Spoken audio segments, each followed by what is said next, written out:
بسم اللہ الرحمن الرحیم۔ السلام علیکم میرے عزیز دوستوں، آج میں آپ کے لیے حضرت آدم علیہ السلام کی پیدائش کا واقعہ لے کر حاضر ہوا ہوں۔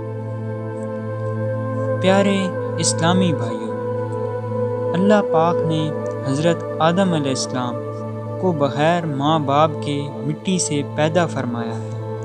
آپ کی پیدائش کا واقعہ کچھ یوں ہے کہ اللہ پاک نے حضرت جبرائیل علیہ السلام کو حکم ارشاد فرمایا کہ زمین سے ایک مٹھی بھر مٹی اٹھا کر لاؤ۔ حضرت جبرائیل علیہ السلام نے زمین سے مٹی اٹھانی چاہی تو زمین نے اس کا سبب پوچھا۔ آپ نے سارا واقعہ بیان کیا۔ اس پر زمین کہنے لگی، میں خدا کی پناہ چاہتی ہوں اس بات سے کہ مجھ سے کوئی کام نہ کیا جائے یا میری کوئی چیز خراب نہ کی جائے۔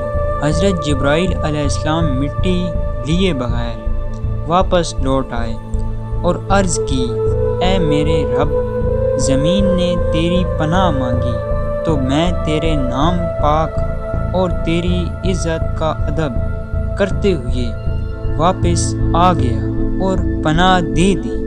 پھر اللہ پاک نے حضرت میکائیل علیہ السلام کو بھیجا تو انہوں نے بھی ایسے ہی پناہ دے دی اور بارگاہ الہی میں وہی عرض کی جو حضرت جبرائیل علیہ السلام نے کی تھی۔ پھر اللہ پاک نے حضرت اسرافیل علیہ السلام کو بھیجا، وہ بھی ایسے ہی واپس آ گئے۔ پھر حضرت عزرائیل علیہ السلام کو بھیجا۔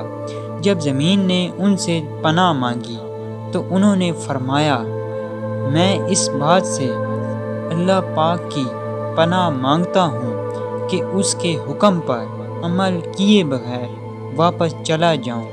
چنانچہ انہوں نے زمین سے مٹی لے لی تو اللہ پاک نے روح قبض کرنے کا کام بھی انہی کے ذمے لگایا کہ تم نے ہی اس مٹی کو زمین سے الگ کیا ہے، تم ہی اس کو ملانا، اور ان کا نام ملک الموت یعنی موت کا فرشتہ رکھا گیا۔ اگر آپ اس طرح کی اچھی ویڈیو دیکھنا چاہتے ہیں تو اس کے لیے ہمارا یوٹیوب چینل سبسکرائب کریں اور ساتھ میں لگے گھنٹی کے آئیکن کو پریس کرنا نہ بھولیں تاکہ ہم جب بھی اس طرح کی ویڈیو اپلوڈ کریں تو ان کا نوٹیفیکیشن سب سے پہلے آپ تک پہنچ سکے۔ شکریہ۔